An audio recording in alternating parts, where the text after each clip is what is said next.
Hello! Hi everyone! Welcome to part 14 of our read through of a Weedwife's remedy. Yeah, okay, that's right. How's everyone doing today?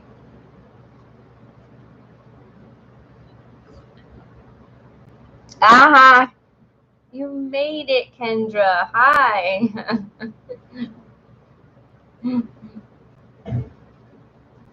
Right. So, the chapter that we're going to talk about is called Pantry Medicine. You're good, Pansy. Hi! That's good. But we're actually talking about onions. Yeah, it's all about onions. Onion poultices, syrups, and tinctures. I've never used this myself, but apparently you can do an onion poultice on your chest. So it's pretty cool. That is on page 64 for everyone who has the book.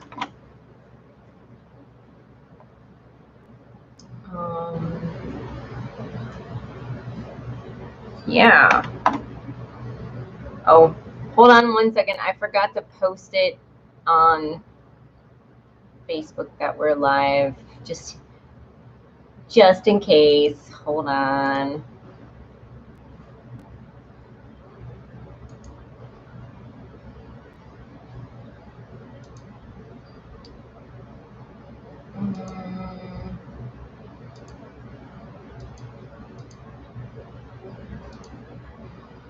Okay.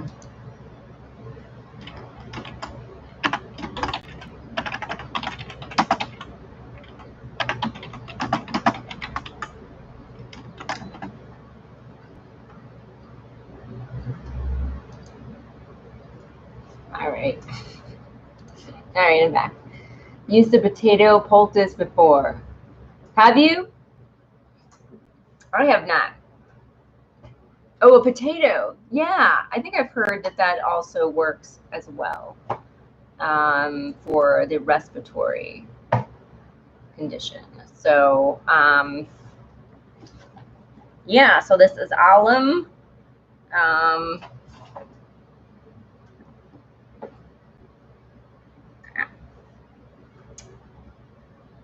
Keepa?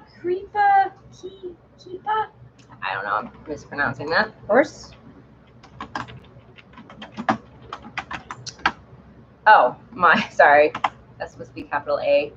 Caps locks were on. Not on the chest. What did you use it on? And was it helpful? So this is our onion, our common onion, which is you know, it's really good to know about a lot of herbs. You know, you don't have to go for a lot of herbal medicine. You don't have to go exotic. You know, like some special fancy rainforest herb. I mean, for people in the rainforest, it's not special and fancy. It's just like our kitchen herbs.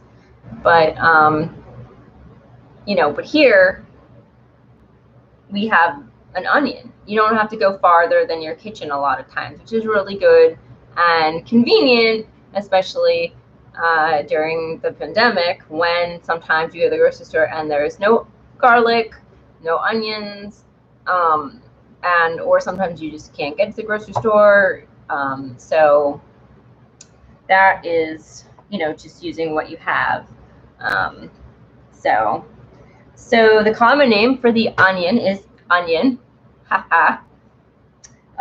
It's warm. It has warm energetics. It says, yes, I know. Use it in a sore on my side. Draw out infections, then turned into abscess. Had to have surgery. Oh, shoot. Well, I guess it didn't work very well. That sucks, Pansy. I'm sorry that happened. Or maybe it just wasn't enough for what you had. So, hey, Elaine. I hope. How is your son doing? I hope he's doing good. I hope you're doing good too. All right, so it tastes spicy, sweet, acrid, and diffusive, which I don't even know what kind of taste that is. So, but that's what it says. Of course, spicy, we all know. Sweet, when you caramelize them, you know, you get that nice sweet stuff going on. Acrid, it's very like, this is very strong. Like my husband likes, when he cooks, he uses a lot of garlic and onion. So you're just in the kitchen, and I'm like just in the kitchen, and I'm like tearing up because it's so strong. So and then the primary actions are diaphoretic, which makes you sweat. You mostly use onions as a food pansy, yeah.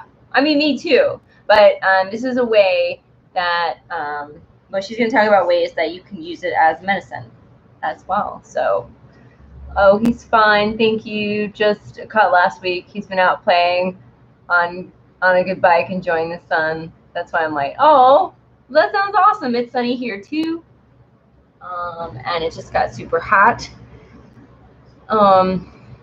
So it rained a little bit, but now it's sunny and hot. So yeah, diaphoretic makes you sweat. Diuretic makes you pee. Rubeficient. I don't remember. I never remember what that one means. Get out. Susan Wing's book. She's got mastery in the back of these herbal actions.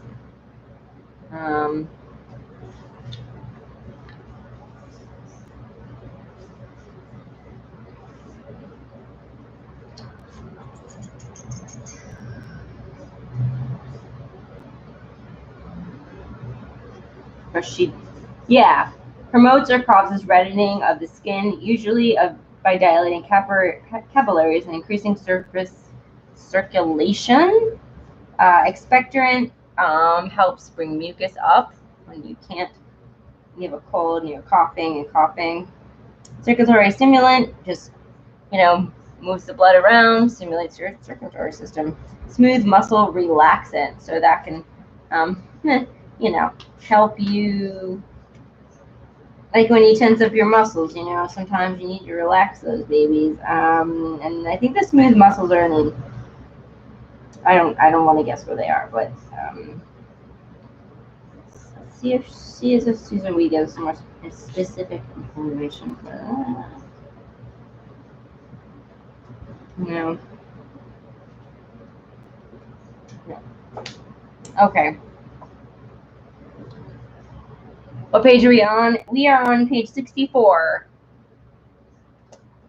Let me just look up smooth muscle relaxant. So maybe it'll give us a little more information.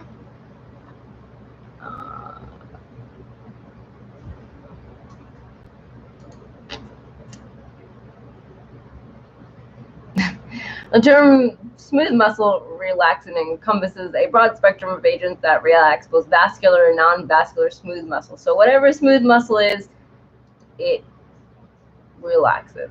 I guess I would need to look up what a smooth muscle is to answer that question. But that is what it does. You're welcome. All right.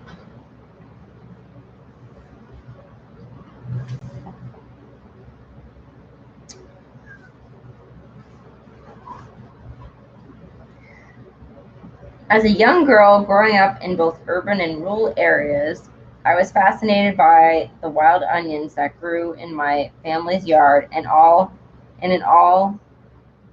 in surrounding fields and riversides. I grew up with gardens, but the very idea that a familiar food in the form of a much more smellier feral relative was right there in the grass, growing without assistance or permission, seemed like a profound miracle to me.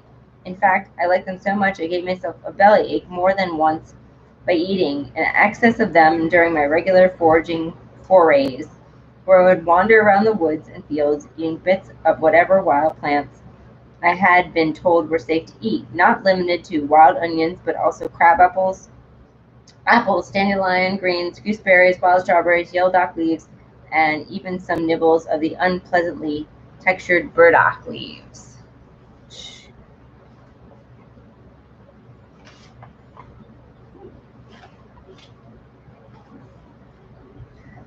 I was also intrigued by the stories I heard from our old-timer neighbors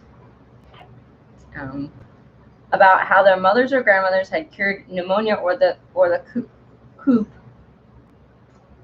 with onion poultices. This also seemed miraculous to my mind, that a common kitchen food could somehow serve a similar purpose to codeine or other strong prescription medicines. Yeah, so that's pretty cool. Actually, my mom had pneumonia recently, and I really wish that I had known about onion, and maybe it would have helped, with that, ease some of her symptoms. She's fine now, but she did have to go to the hospital, so it was it was a little scary. She just wasn't getting better. It was sort of like a low grade cough, and she just had a low fever that just wasn't going away. So it was really like a but anyway, maybe would have tried some onion poultice to help her out. But sometimes you do still have to go to the hospital. Oh no, during this pandemic, yeah, Elaine, yes, it was crazy. And it was during the week that my cat passed away, and then, oh my gosh, Kendra, I use a blend of oregano, rosemary, thyme, and lavender in tea for my bronchitis issues. Ooh, that sounds great. We'll try onion to see how that works. So the onion you actually will use topically.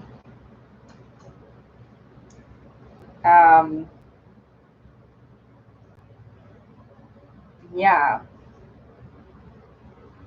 Let's see. For the respiratory, you can do a syrup. Sorry. You can do it topically, and then you can make a syrup.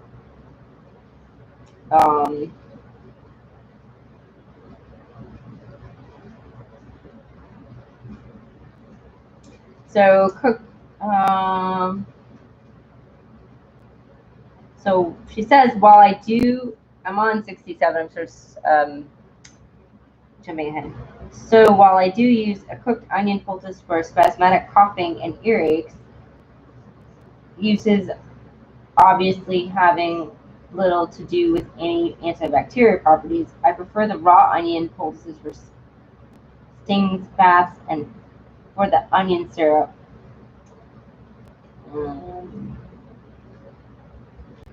We'll get to that, though. We will.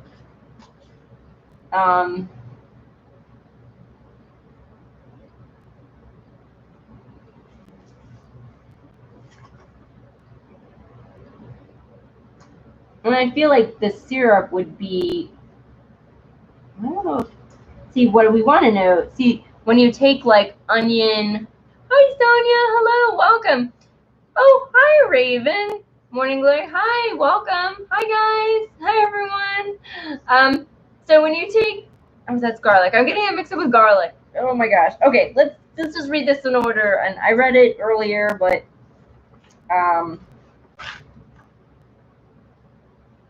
I feel like the poultice would not be for regular use, but I just don't know.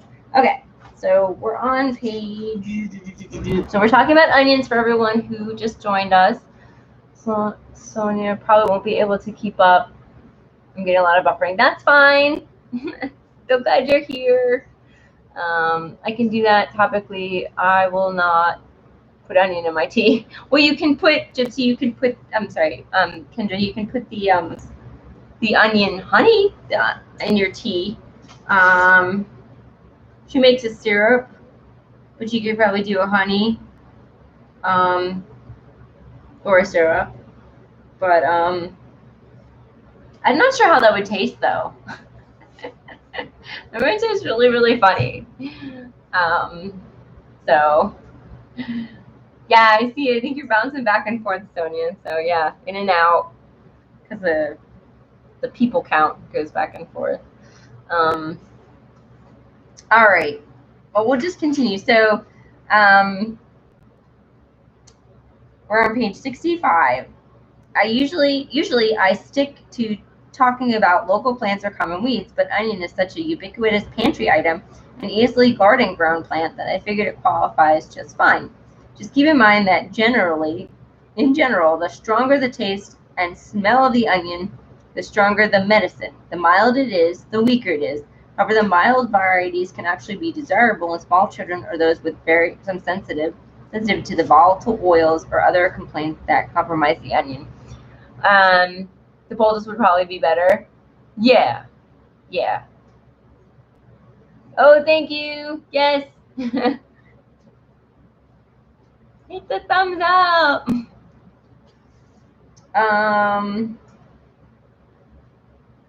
So like, I don't know, for me, like my digestion, I have some issues with onion and garlic. Some very strong like spices. See, I still didn't clean my webcam here. Woo! So I think that could be one thing that she's talking about. Just go a little easy, or if you like are sensitive to those stronger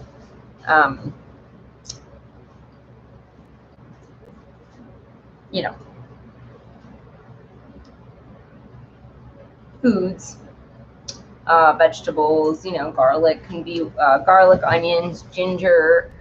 Yeah.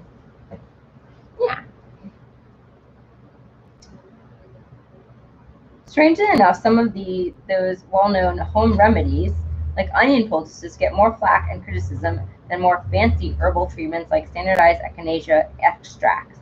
Perhaps it's that the latter sounds like something officially medicinal, or maybe it's just that anything old-fashioned must be wrong. Either way, onions remain a very effective herb in a variety of circumstances. Some think of it as just a milder form of garlic, but in my opinion, it seems like a distinctive medicine that its own characteristics and subtleties. Many hot-natured people, pitta, as it were. So pitta is there's pitta, vata, and I forget whatever. So she's talking about the in Ayurvedic, that's how they classified what kind of like person you are. If you look up Ayurvedic medicine, pitta, as it were, including myself, do find garlic entirely too irritating to their skin and mucosae, and more prone to cause aggravation of a problem than soothe it. While onion is not just a general form of garlic, there is enough overlap in uses to make a useful substitute, especially in some cases, especially for respiratory issues.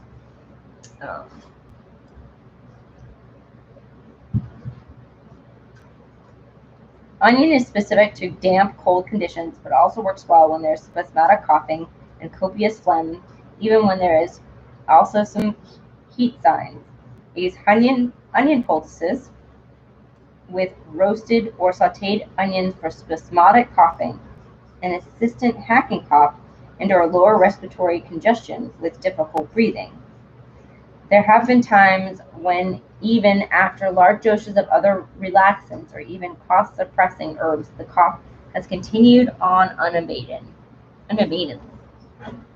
usually with the person unable to sleep or rest well. In many of these cases, onion poultices and syrup, often accompanied by frequent small doses of lobelia, which is another herb that's good for the respiratory system, I believe. And I don't use it or work with it much, so it's not too much. I'm not too certain on that, but the only things to soothe the cough, or maybe an antispasmodic, so to let them breathe and sleep long enough to recover. This is the herb to use when you or your child can't sleep because they're having difficulty breathing or can't stop coughing, especially if they're listless, pale, and exhausted from coughing or struggling to breathe.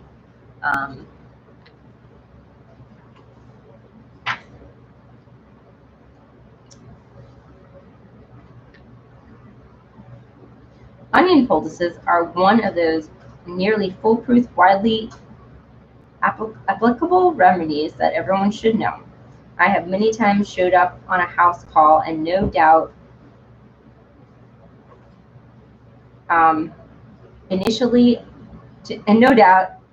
alarmed parents when I explain that I'm going to do as I pull out some onions and stop chopping.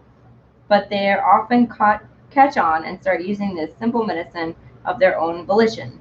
Some of my most rural clients, especially the Hispanic families, already know this particular bit of herbalism and will immediately go get some cloth to wrap the poultice in and then tell me stories about how their grandma taught them to do the same thing when they were young. So has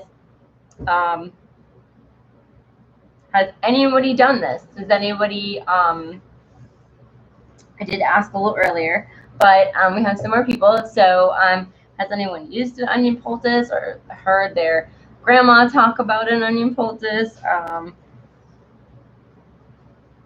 For me, no. I just started hearing about it, when I was, getting into herbs. So, and then we sort of have a discussion question for today. And it is like the onions have a lot of layers.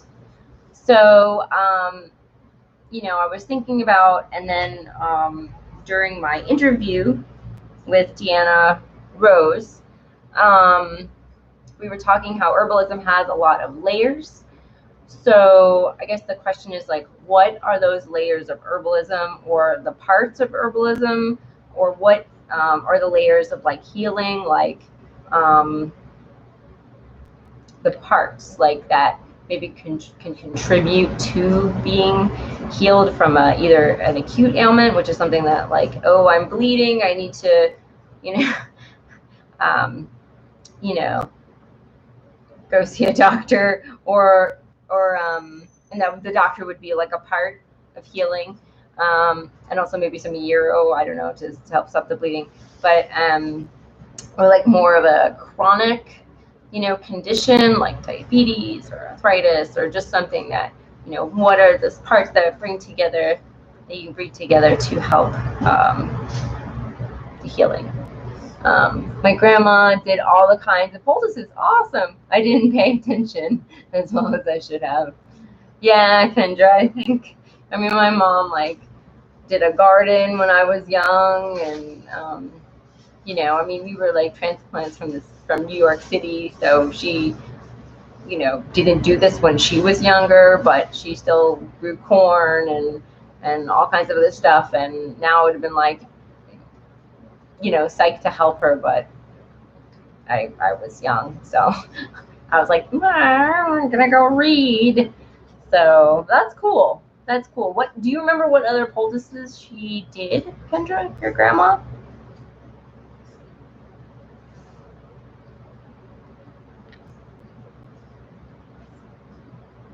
I mean, you can pull. Actually, I mean, you can. Lane, no, I think all that knowledge was lost a generation before my grandparents. Oh man, that sucks. I don't even know if my grandma knew any of that stuff. They could have. I mean, they were of a generation where they spoke broken Yiddish.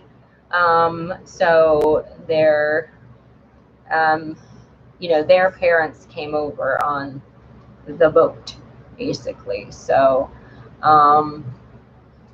that language was also not passed down, even the little bit that they were speaking. So I'm really bummed about that. Or if they knew it, they didn't pass it on to me. Yeah. And that kind of sucks. I think it's, I really wish that we had more of that have been passed down. Kendra, not exactly. She was an old folk medicine woman, and my dad was extreme opposite. I only got to visit once in a while. Oh, it's too bad. I'm glad you, still have some memories of that experience. And yeah, it sounds like it made an impression on you. So I'm sure you're interested in herbs and all this other stuff now, or probably have been throughout your life. I wish I could talk to her. I understand. My friend I used to work at like this old hotel, and we had one lady, and she grew up in this area, but in the out in the boonies, out in the mountains. And she remembers this lady, and she must have been an herb lady, an herbalist. She was like their healer. I don't know what she called, but she had in her house, or in her place where she saw people, she had these roots on the like on her wall or something, and she knew what plants, what roots they were. Nothing was labeled, so by the roots, and I thought that was really neat. I've just pictured like this. But we will learn and pass it forward. Yeah, yes, Elaine. Yes, I think so. I think that is what we are sort of trying to do, and I do feel like, at least in the United States, we are sort of, we lost a lot of that when the pharmaceutical companies started coming in, and everything sort of shifted away from the plants. And we lost a lot, and we're trying to sort of relearn it and refollow that thread back. And of course, in so doing so, we've also brought in like Chinese traditional medicine. We've brought in our Ayurvedic. We've brought in like all this other stuff. So that's been neat for the Western herbalism. Kendra, she really was. Her log cabin on the farm was amazing. Last time I saw her, it was only 10. But I have memories of watching her do things. That's so awesome. That's amazing. Yeah, that's really cool.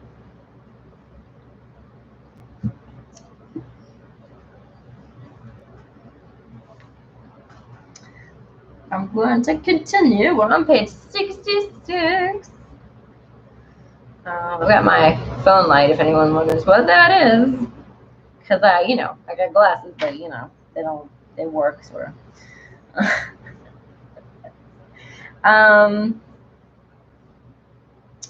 Not all children are very excited about the idea of someone wrapping them up in a sack of warm, oily onions, but often the result of the first timer enough to have them coming back for more, especially if the cough has become painful because of inflammation and or sore muscles. In fact, even adults often take some convincing that this actually constitutes medicine rather than some sort of bad joke. But again, the results are usually obvious and significant enough to overcome their initial hesitation. I remember her using echinacea. I still can't spell it, LOL. No, I can't either, Kendra. I think you just put two C's up there. I think you got it right. It looks mostly right.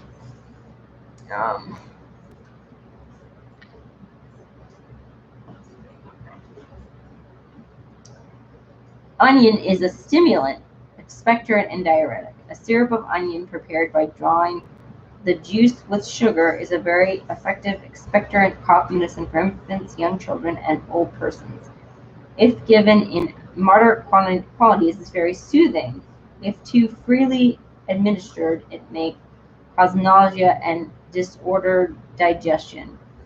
It, together with the onion poultice, are among the good things inherited from domestic medication and might well be considered in preference to less safe and less depressing pulmonary medicine. This is from Henry Winkles Felter, uh, eclectic physician, and those were like one of the physicians. Those were in the that I was talking about. Those, you know, in at some point in the United States, all of the doctors basically were herbal doctors. They used the herbs, and the eclectic physicians were one of a group of them. And I forget all the details, but anyway, yeah, it's hard to spell. She called it ekroot. Ekroot. That's awesome. That was her name for it, and I've never heard it called that, so that's cool. Yeah, I mean, herbalism is very regional, so like that's why you have all the like little common names. You can have like one part of the country will call the same plant this name, and one part of the country will call it a different name, and that's why it's good when we have the Latin name, so we know we're talking about the same plant, we're not confused.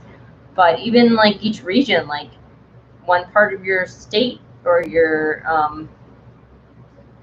you know, or your county, or wherever you, however you break up your geography, can call the same plant a different name and also can use it for different things.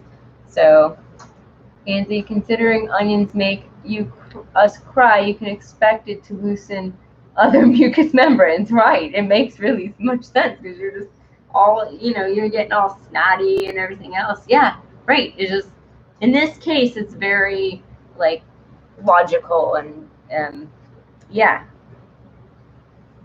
you can definitely see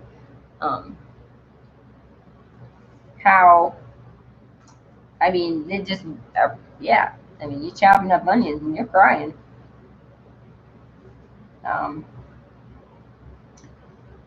This same entry by Felter inspired me to make a tincture of fresh onions. Yes, I said a tincture.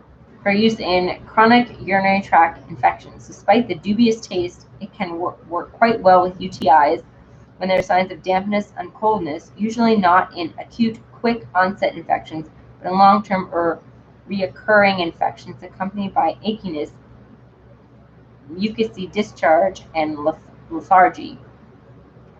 I usually combine it with bee balm and a tiny bit of juniper berry or yerba mansa for such cases. Raw onion poultices are also an old effective treatment for insect stings and bites, as well as bruises, strains, and so on. But not black eyes, please. Too much chance of getting the stuff in your eyes. I usually chop the onions roughly, then smash them good and proper until juicy, and either apply directly or wrapped in muslin, depending on sensitivity of skin and how long I expect to leave it on. Onion juice directly in the ear is also an old-time remedy for all sorts of ear infections, but not something I've ever used, as elder and elderberry tincture in the ear and internally works so well. Remember, don't ever be putting anything in the ear if you suspect there is a chance of a ruptured eardrum. So before reading this, I have never heard of alder or an elderberry tincture for ears and but I have heard of, you can get a usually it's garlic. You get a mullein garlic. Mom always put onion juice in our ears. Yeah. Yeah, I think the one, well, she says it's interchangeable with garlic in some respects. So I think, hold on. Ear oil. Yeah. Yeah, so what site can be reached? Okay.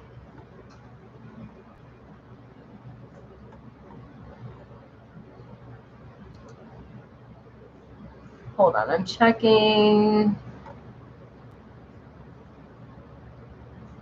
Yeah, so the ear oil that I am familiar with is actually a garlic mullein ear oil, and you can buy it at your health food store. But she is saying that you can also use onion juice, which Kendra is confirming that she has used it. Work way better than the antibiotic. Yeah. A lot of people just do that for like ear. And then of course, yes, you do have to be careful. There's any chance of a ruptured eardrum. I don't know what the circumstances would be to indicate that. But I think that if my mom had known that growing up, I think it would have helped my brother a lot because he had a lot of ear trouble. So, and then mullein is good also. Mullein oil for that.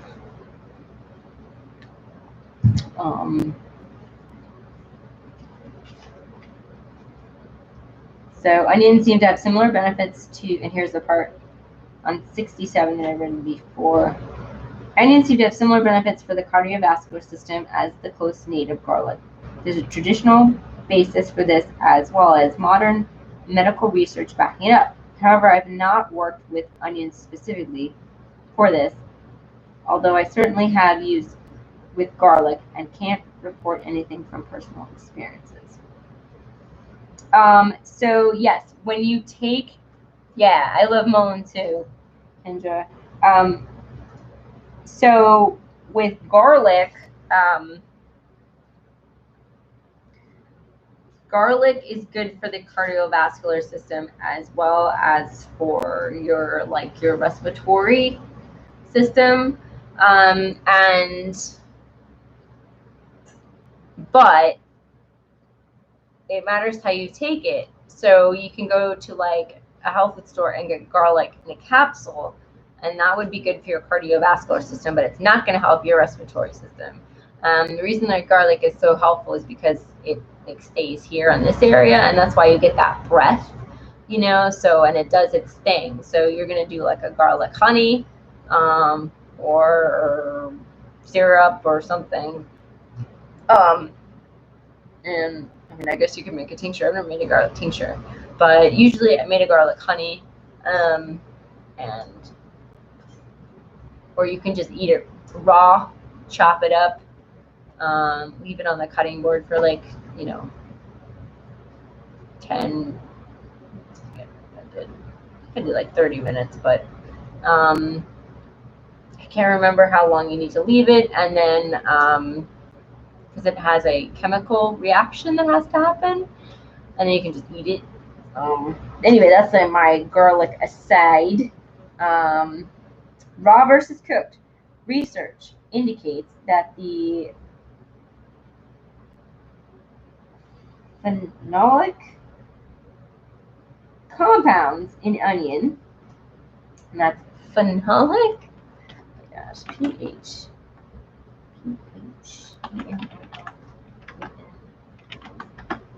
Yep.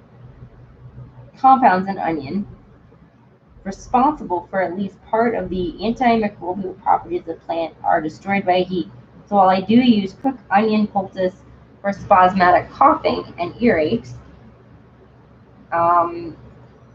uses obviously having little to do with any antibacterial properties. I prefer the raw onion poultice for stings, bites, and for the onion syrup. So the onion syrup the dosage is 1 teaspoon every 3 to 4 hours for a medium-sized child of about 7 to 11 years old of age, or 1 tablespoon every 3 to 4 hours for a medium-sized adult with normal onion tolerance. less for smaller people or those with delicate digestion, more for larger people. Tincture dosage depend on specific use, but about 10 to 30 drops for most things in an adult. Counterindications, considerations. Onion is less appropriate when there are signs of overall heat, especially in childhood eruptive diseases, and large doses internally can cause digestive upset. Better to use small, frequent doses than large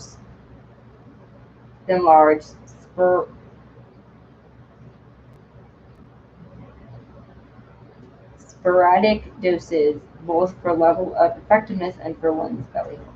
So it's strong, guys. And this is onion poultice, and I'm gonna I'll have to take a picture of it and put it on the Facebook group for everyone who doesn't have the book. I'll read it. It's really cool. She also gives a recipe for the syrup. So 2 to 3 medium-sized onions. This is for an entire chest or back poultice on a medium-sized human, finely diced. If you choose to roast or steam your onion rather than saute them, you may prefer to leave them whole. 1/4 cup flour or cornmeal, optional, helps to more evenly distribute the poultice. I mean, I feel like this flour or cornmeal would definitely help when I read this recipe. Muslin or similar cloth large enough to fold over poultice and cover chest or upper back. Hot water bottle, medium-sized towel. You can either steam or roast or saute your onions depending on your preference. I used all 3 methods, but usually end up just sauteing them in some olive or coconut oil. The cast iron frying pan on my wood stove. Cook until tender and somewhat translucent. We're not going to caramelize here, so don't cook them too much. Stir in flour or cornmeal until a gooey paste is achieved. Spread onto muslin and fold over to hold poultice and heat in. Place on chest, upper back, or whatever needed. Use as hot as can be tolerated, but not hot enough to cause pain. Cover with hot water bottle, again as hot as you can, but not painful. Cover air with towel. Let sit for 15 to 30 minutes before removing. Then, when using because of cough or congestion, it's great to follow this with a thorough application of some kind of chest rub. I'd like a salve made with a blend of pine fir and cottonwood infused oils. So that sounds really cool. And my mom used to eat onion sandwiches. Ooh. Was it just the onion, or did she like have something with it?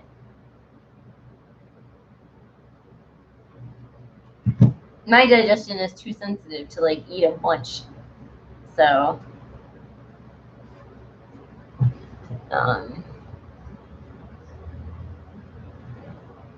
like it was just big pieces of onion and 2 pieces of bread. Oh my gosh. My mom loves onion. She puts it in salads and everything. So this is the simple onion syrup. 1 cup roughly chopped fresh onions, 2 handfuls of fresh or dried sage thyme,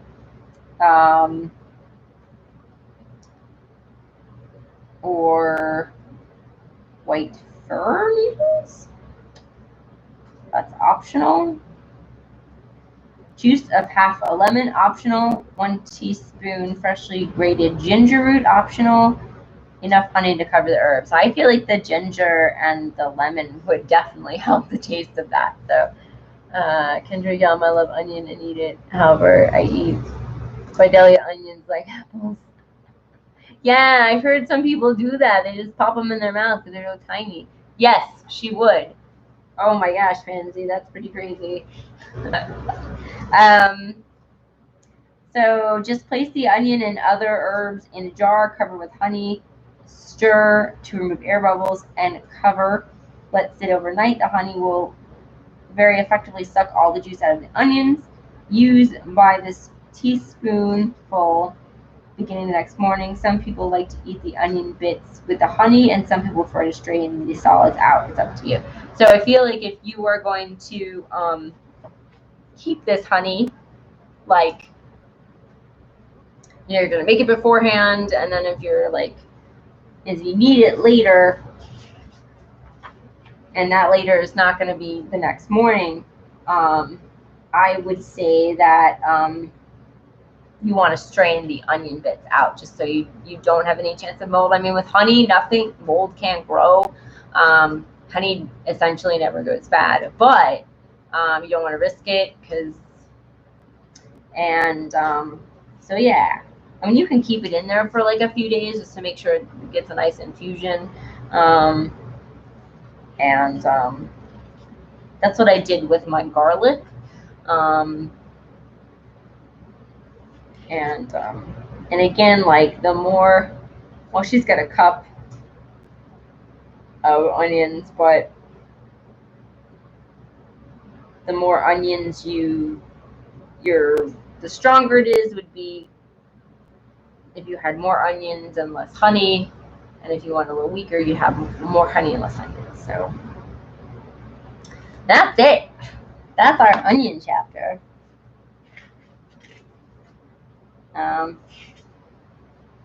So yeah, we only did that in 46 minutes. I mean, you could just cruise through these chapters really fast.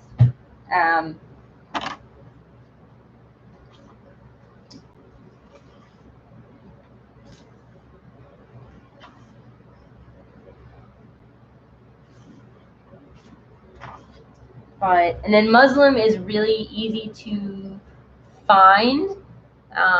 If you're not familiar with it, you can find it at a fabric store, and you want to get the kind of, not the smooth one, the muslin that they use for the backings of the quilts, but kind of the coarser muslin. And like, I usually use about, 19 inches by 19 inches of a square. And it's also,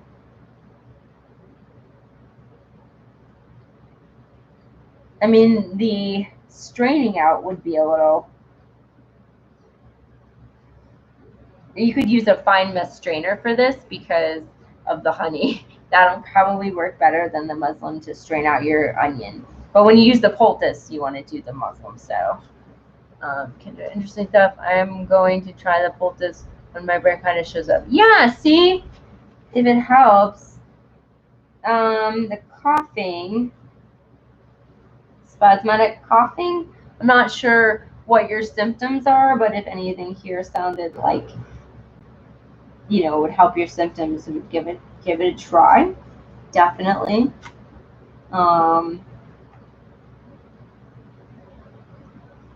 Yeah, see how it goes. All right, so we're gonna wander into actually the next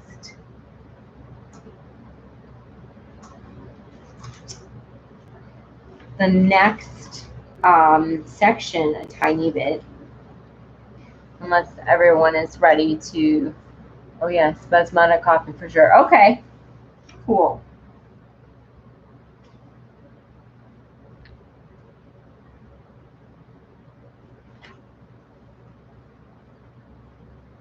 Yeah, give it a whirl.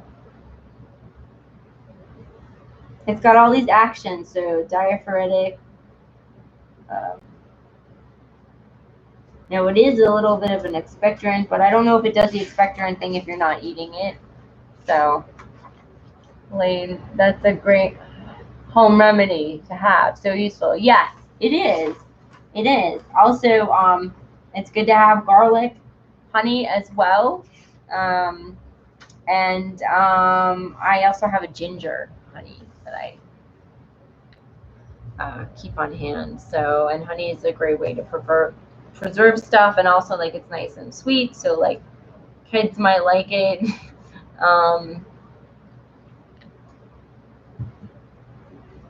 Yeah.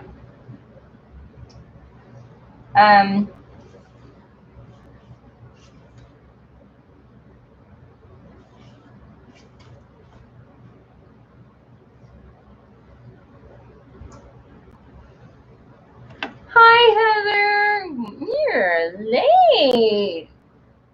Sorry, I got caught up in gardening. Okay, well, we will let you off this time because you're in the garden. Yeah, we're all done pretty much. I mean, unless I might start the next chapter.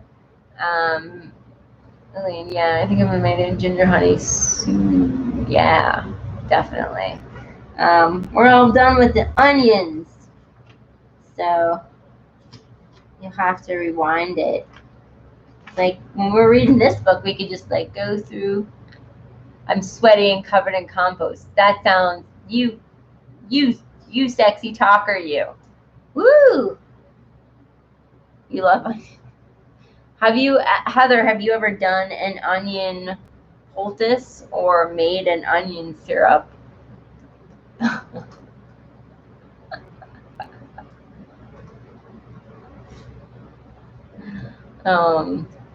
I bet it's hot here. No, yeah.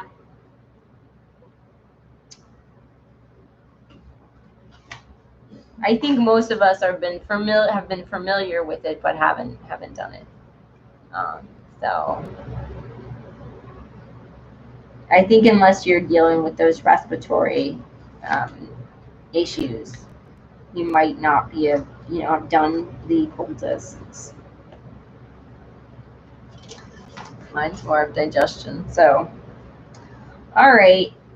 Well, let's start the next section, the cartography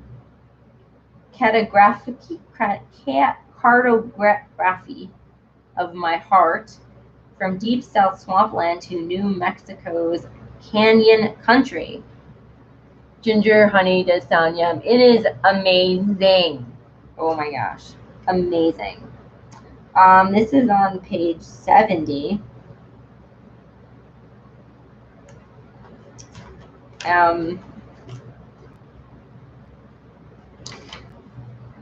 And we will have a discussion question with this one because it's cool. But I didn't think we'd finish our section so fast. So I'm going to read a little bit of it. And then we'll pick up next time. So, yeah. This is a little bit about the history of the author. And she's talking about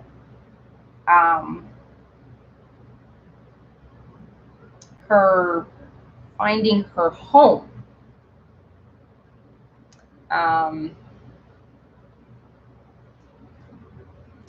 And yeah.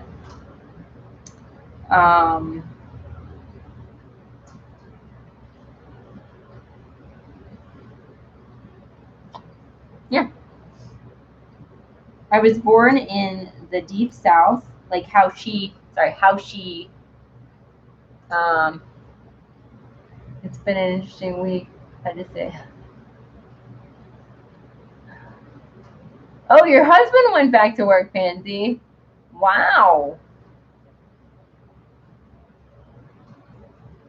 I bet you're glad to have some time alone. Oh. So how she came to live in New Mexico, and how her environment sort of influenced her herbalism.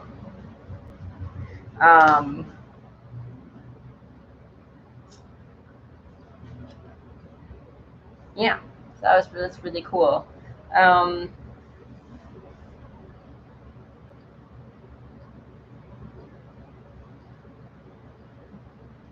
Because I think that had my parents not moved me from, not that there's not herbalists in New York, because there are, but we were living in the city, and there are herbalists in the city too.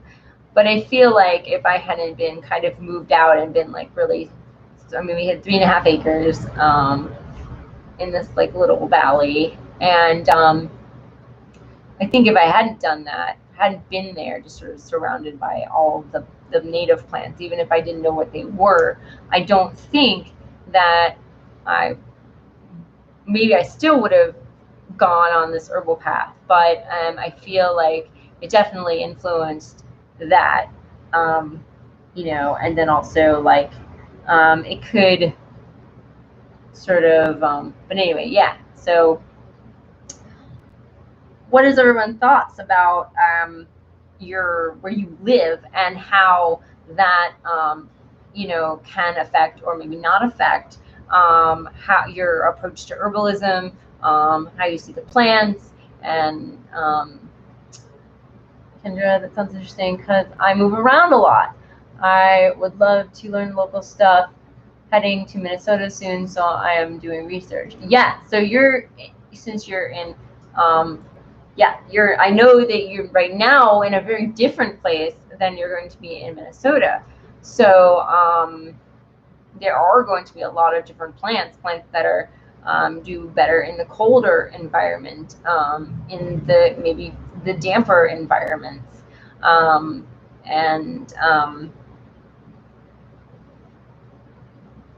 I think for much of, yes, you're in Florida, yeah. And even when you change, like our state, where in North Carolina, we have ocean, we have the beach, and we have the mountainside, you know, and there were different plants. Unfortunately, when I was living at the beach, I wasn't able to be in a place where I could learn the local plants, like what kind of herbs live on the beach and stuff like that, as opposed to where I'm in the mountains, where I do know a lot of the plants. You also find the same plants. I've always loved plants and herbs, but here in Tennessee, I like to dive into the Appalachian granny stuff. Yes, and that's really cool.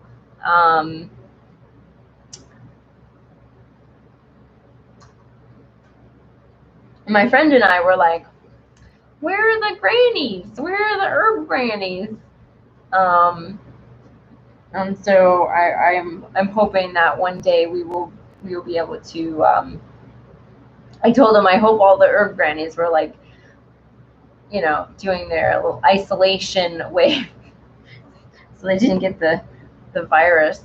They were self-quarantining, but like Kendra's grandma, and you know, I think it would be really cool if we tried to find, you know, any of them that still are in existence in our area, and have a chat with them. And I think that would be neat, so that we even know more, because both of us, you know, we're not native to this area, but I feel like the area kind of just sort of got into our bodies.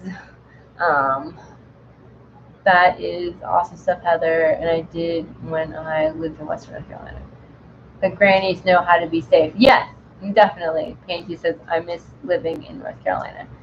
So yes, everybody's, yeah.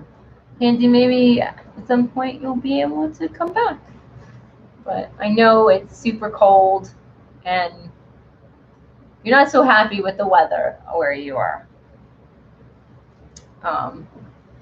So I was born in New Jersey and have moved bunches too. Oh, I didn't know that, Heather. Where I was born in New York. So, you know, and when you move around, you really get to see the different areas and everything else. But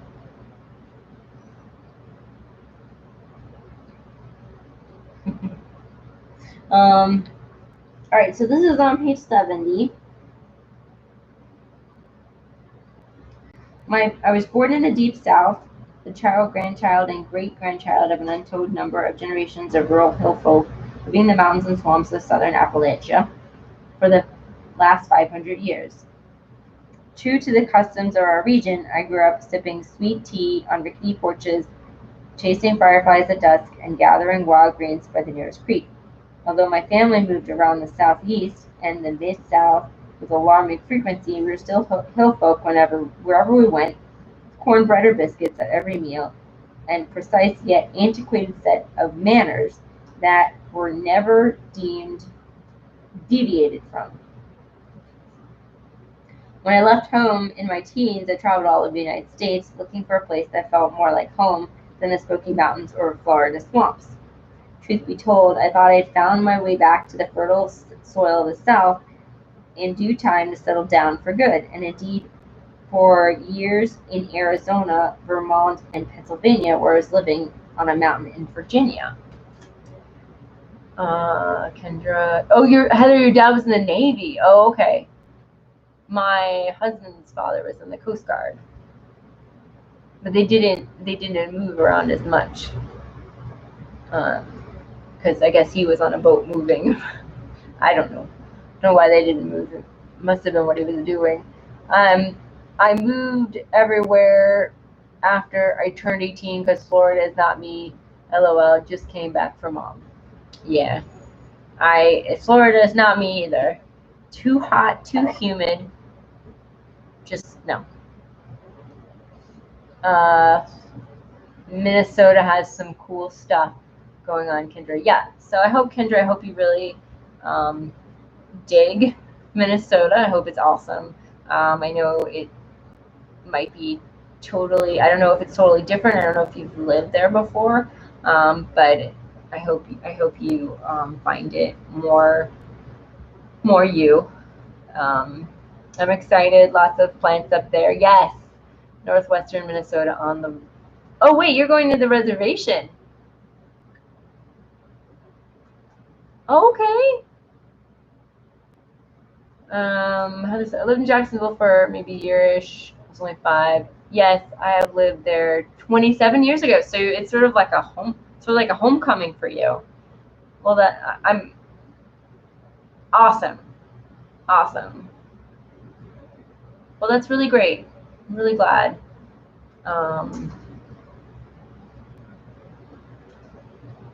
My cousin lives there in Minnesota. She runs a breeding stable for horses. Oh, that's cool.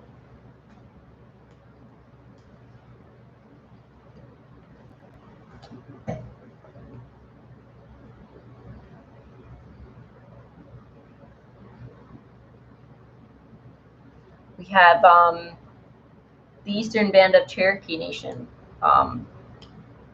by us, really close. So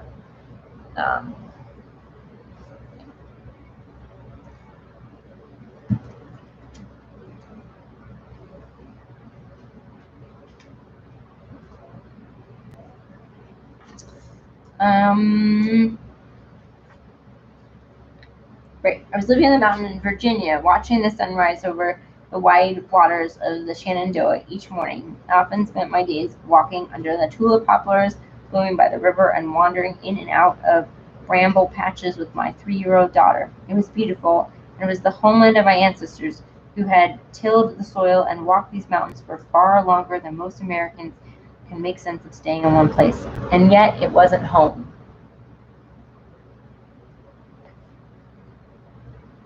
So that's interesting. This, my ancestors haven't lived in this area for hundreds of years, and yet I feel like it's very home to me. And she's having a similar but opposite experience where her ancestors lived in this area, and she's like, it just doesn't feel like home. So that's really interesting when that happens. Lane, most of my life, Heather, I've lived in the south of England too. I'm happy to come back home.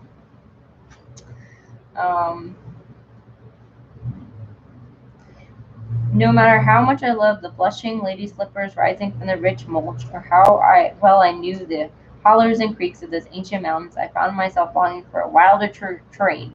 I considered Alaska. I researched Montana, but daily thought of this Sedona, Sondora.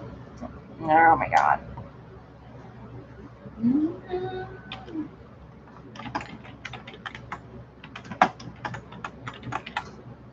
So N-O-R.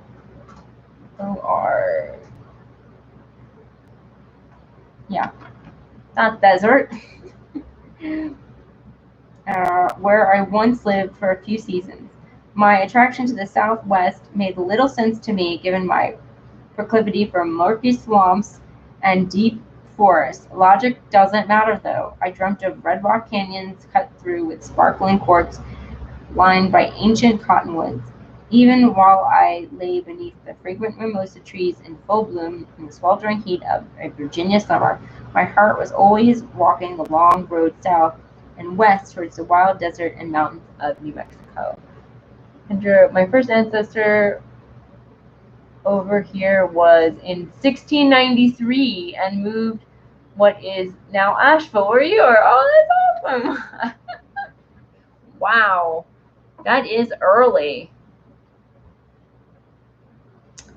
Yeah, because mine did not come over here until probably, 19 something,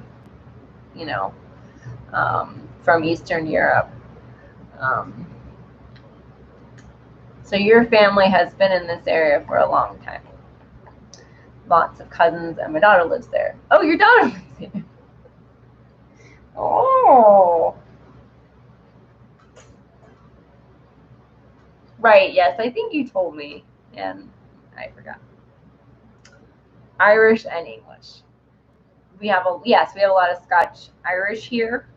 Yeah, one of my best friends has is from one of that lineage.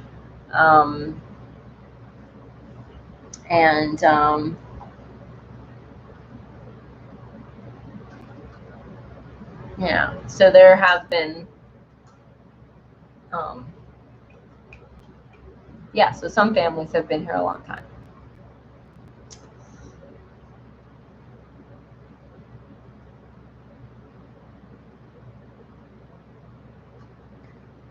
My heart was already walking the long road south and west towards the wild deserts and mountains of New Mexico. So has anybody been to New Mexico?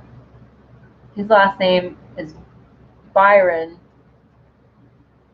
Bryson, sorry. Oh, I'm sure you've heard that name. Bryson City? Is that what you're referencing? Is that what I got right? I have been to New Mexico. I got to visit his last name, yeah. And we went to visit, yes. Oh, okay. Awesome. I've driven through there, but I know exactly where that is. Heather's driven through New Mexico? Yeah, I went to visit my mom's cousin, and she lived, I love this, she lived so everything in Albuquerque, New Mexico, the city code is the buildings have to look like they're made of adobe, but real adobe is like really expensive. So everyone uses like fake adobe, and I was in this like subdivision with all these fake adobe houses, and I just got such a kick out of it. But I really liked it. I really enjoyed it. It was just really different, and yeah, I would like to go back. I also really like the Badlands National Park in South Dakota. Went to South Dakota, and I really love that. So even though like I love the mountains and everything else, the desert definitely made a great impression on me. Kendra, I've been to New Mexico a lot. So awesome. I live with and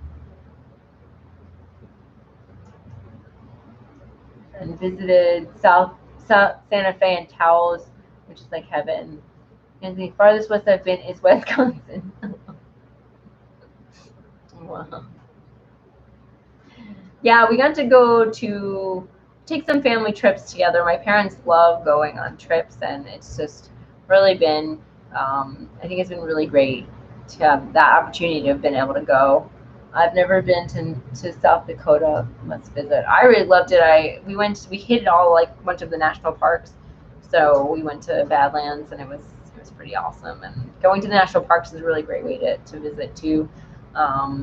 And I remember we stayed in this little cabin, and I mean, it wasn't, you know. And then one of the places we went to, I don't know where we were.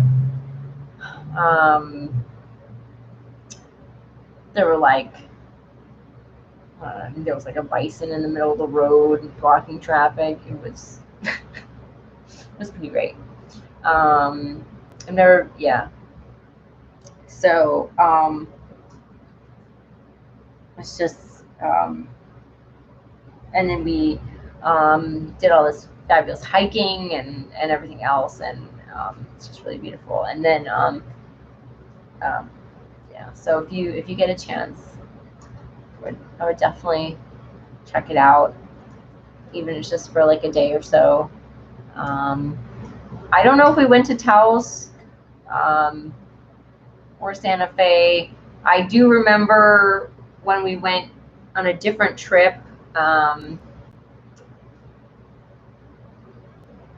Everyone was like, we went to this outdoor market and people were like sitting on the ground, like they had there was like an awning, and like and they were all sitting like out on the ground with all the jewelry, and then there's a lot of turquoise jewelry out there. I just remember just lots and lots of jewelry, and you know, I mean, we went in, we had fun, we had, you know, you get all those like little kind of kitschy like tourist things, especially when you're like, the first time we went out west was when I was like 9, so you know, I got fool's gold and all kinds of fun stuff. So sounds fun. Yeah, yeah. I and the national parks are amazing. So I'm just really appreciative. So the day I flew from DC to Albuquerque and the plane glided over the salmon-colored Sandia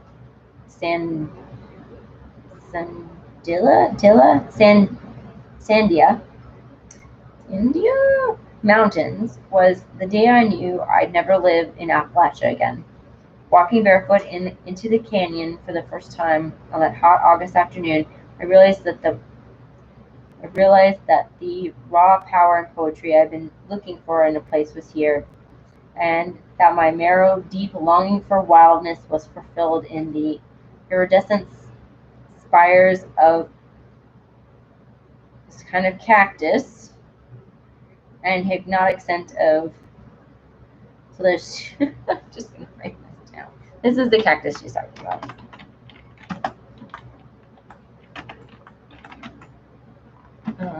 And then another plant. So, in the imprint of wolf tracks crossing my path and the pictographics spiraling across the volcanic rock face.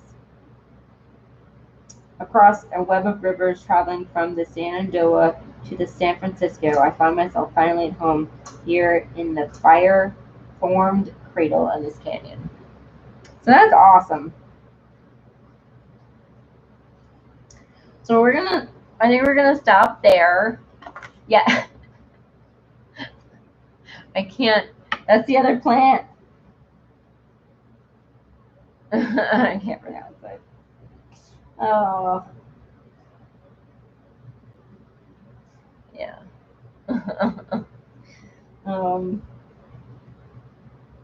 And then we're going to continue with Given to the Green, Learning Herbalism Through Place, which is really cool, on page 72, and we'll probably finish up this part next week.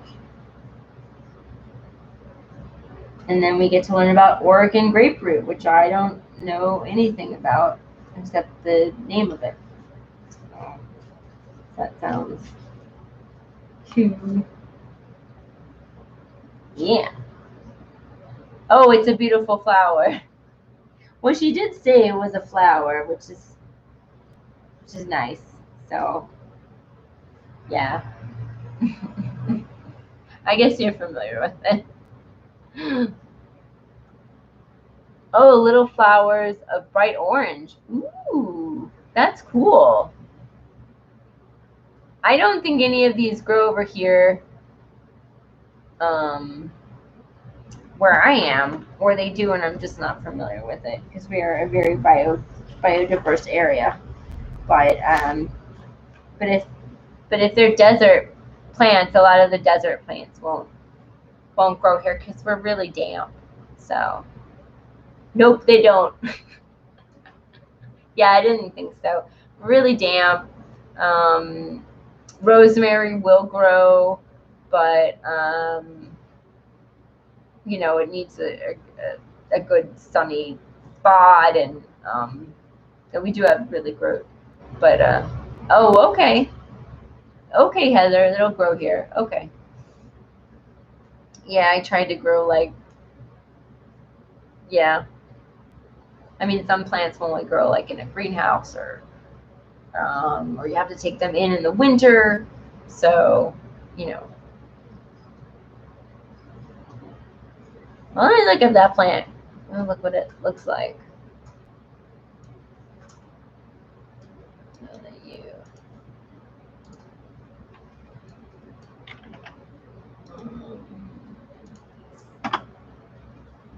Ooh. It says it's poisonous.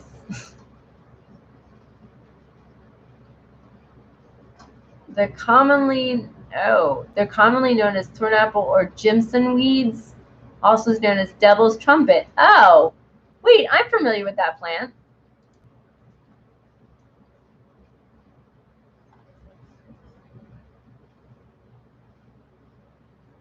So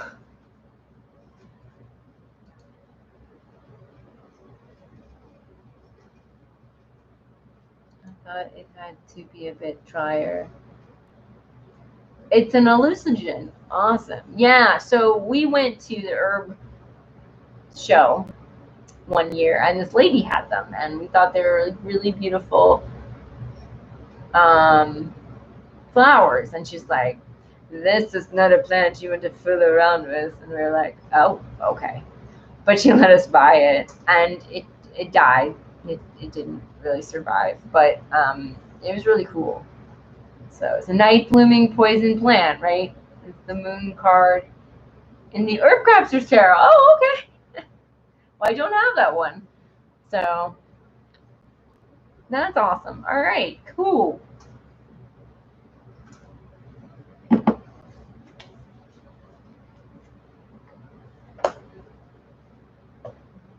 I'm so used to with this book we can read like a whole chapter in one session.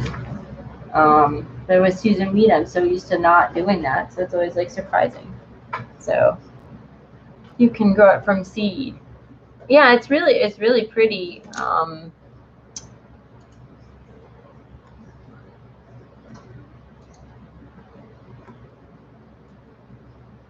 It's supposed to we were supposed to do something with the seed, like it I think it doesn't just automatically come up. But we messed up, and that lady wasn't there. I'm looking at the pictures. That lady wasn't there the next year. So, but I'm not so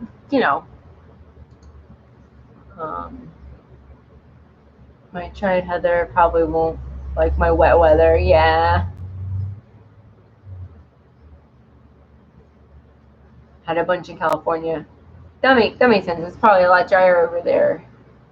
I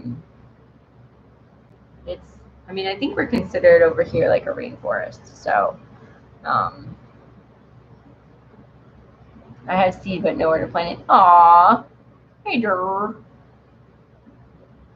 That's because you planted too many peppers. Maybe. It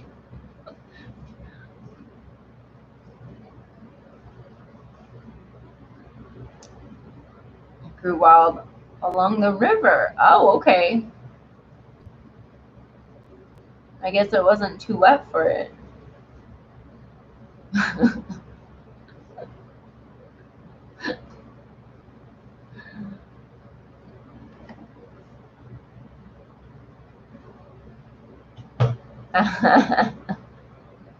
Yeah.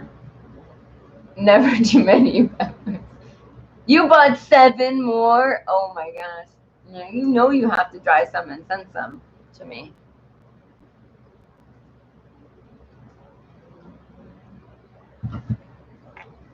Yeah. How goes it with the raccoon?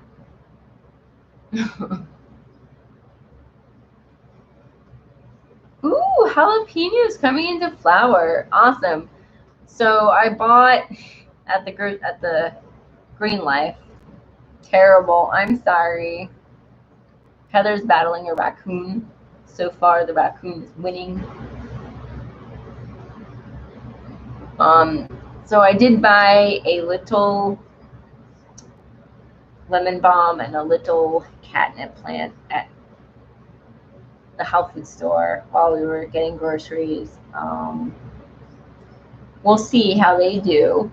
I haven't transplanted them yet, but I kind of want to keep my growing responsibilities tiny because usually,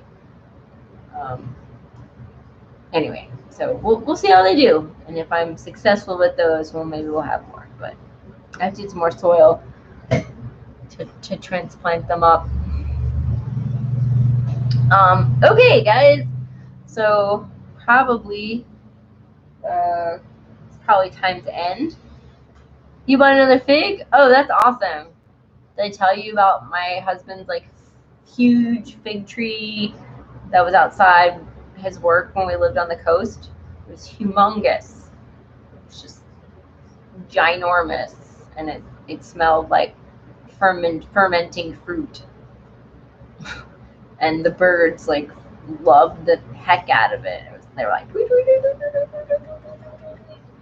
you know.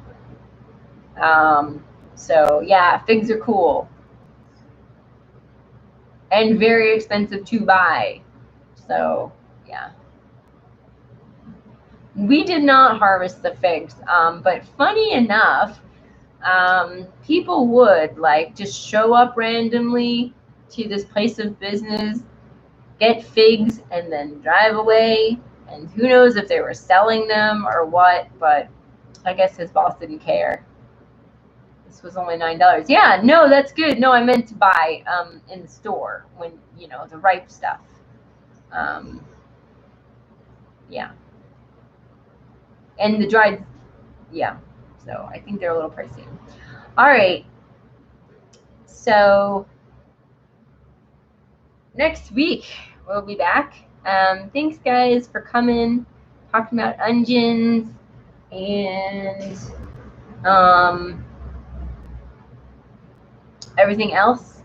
And I hope you guys have a good week. No, they are expensive to buy plants. Oh, they are. Okay. I didn't know that they were also expensive to buy the plants. So $9 was a good deal. You guys haven't seen my interview. You did get a deal. Awesome. With Deanna. Check it out. And then hopefully I'll have more herbalists who want to come on and talk about herbs and stuff. So yes, have a lovely week, everyone. I missed you all last. We missed you too, Elaine. Ladies, goodbye, ladies. Have a great week. Yes, Pansy. Enjoy your time alone, your alone time while your husband's working. No, I want to watch that interview. I'm still catching up. Yeah, it's up. It's not going anywhere. So it's my first interview I ever did, but I think that doing book club did help prepare me, although I have to try not to talk over my guests or interrupt. But anyway, but so yeah, it's a little different way of talking and everything. But I wanted to, and I was super nervous, but I'm super happy about it, and hopefully we'll get to do more. All right. So yes, everyone have a good week, and I'll see you guys next week. and we'll talk more about herbalism and place. Yeah, herbalism and how it affects the place you're at, and how your place affects your herbalism, and see, I haven't read all of this chapter yet, so it's nice to hear a little bit about her history and everything else. I like that. It went great. Yes, it did, Heather. Thank you. Heather was there, which was fantastic. So had some moral support and some link support, and so well, Diana is super nice, and Deanna's super nice, and that's why I wanted her to come on for my first one. She's just a sweet person, and yeah, she makes me feel really at ease. She's just great. And a lot of some of that I definitely didn't know. I knew she went to college and studied some herbs, and but I didn't know some of her other background, so it was really neat. Okay, I'm on a ramble. All right, guys, have a good night, a good week, and see you next time. Oh, and Simon is going to be interviewing me on the 6th. So, for, yes, during his Cupper Ketchup and Cards. So that's another big thing that's coming up. Okay, bye.